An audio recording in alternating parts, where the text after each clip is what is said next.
So the solution is that the people that want to leave family homes, rather, they will have to be a bit creative about the whole thing if they want it to succeed. Let me point out the problems that I have encountered. One, there's people who want to bully others when it comes to such properties, who believe they have much more entitlement. That's problem number one we have with these properties. Problem number two is the people that live on these properties don't want to pay the bills that accrue to these properties. This then creates some form of animosity between the families, or in the family itself, between the people, because remember, because it's registered, or it's got 4 registered owners, when rates and taxes are not being paid for, it doesn't affect that person only who lives on the property, but it also affects those that don't live on the property. So then it creates problems. The other issue is the fact that those that don't live on the property also want to bully the ones that stay on this property because they have an entitlement. Others, they put people or tenants in their place when they don't live on the property, and they want to get money for rent because of the person they have placed on that property. And then problem number 4 that I can recall is others threatening, wanting for this property to be sold. And in fact, the 5th one that I have to mention is others wanting to take it over, or successfully and unlawfully taking over this family home by getting it registered in their own names. This is just some of the problems that we encounter when it comes to these houses.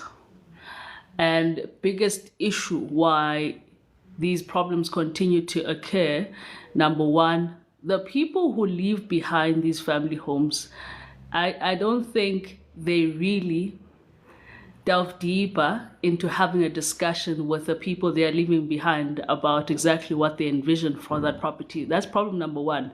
They assume that when they say, I want this to be a family home, people will know what to do or how to act. But if you think about it closely as well, if you think about it deeply as a person who's saying that you're going to leave a property as a family home, what do you mean? What are you saying exactly? Get to the bottom of it. You have to talk to people.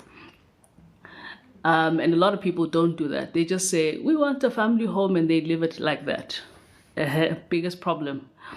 Now, the other issue is that it's not properly structured.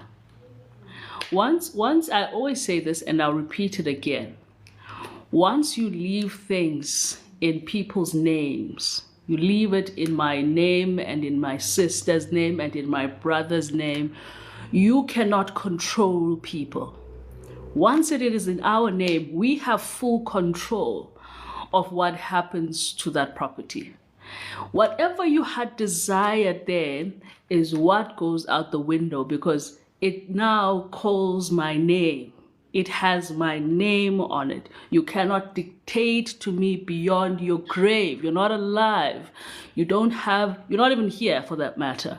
And no one has the right to dictate to me as to how I can or should handle that property. So even if you had a desire that your great-grandchildren must live here, if I don't want that to happen, if my sibling doesn't want it to happen, we will find a way for this not to happen, because this property is in our name. That's the second thing that people don't realize. Because you have this property doesn't mean that you will control it even in your death. If you leave it in the names of individuals, individuals have the right to decide what should happen to the property. It's the same when, for instance, this property is left, let's say, to 4 children in the family. And apparently people understand that this should be kept a family home. And then one of them decides, I don't want to be part of it. I want my share. Others would be thinking that they have the power to prohibit that one from getting out of that situation. Newsflash, in terms of South African law, you cannot force someone to be a co-owner to a property they don't want to be a co-owner to. If they want out and they want their money, people had better be ready to cash out what is due to them, or else that property is going. This is something that people must understand and realize, is that there's minimal control as to what you can do to individuals. So hence I'm saying you need to really think about this thing of a family home. Is it really plausible? And also you need to think about the people. Understand, you know your kids. You need to be realistic. You cannot be talking about a family home when one person you know is not going to be responsible and is going to be staying there. Other people use drugs, other people do this. You have to think creatively about this thing, thinking about your current family dynamics, because people are not going to toe the line just because you are not here anymore and you had these desires as the parent. So you then have to find a way to structure it. Now, let's talk about some of those ways that I think you should consider here.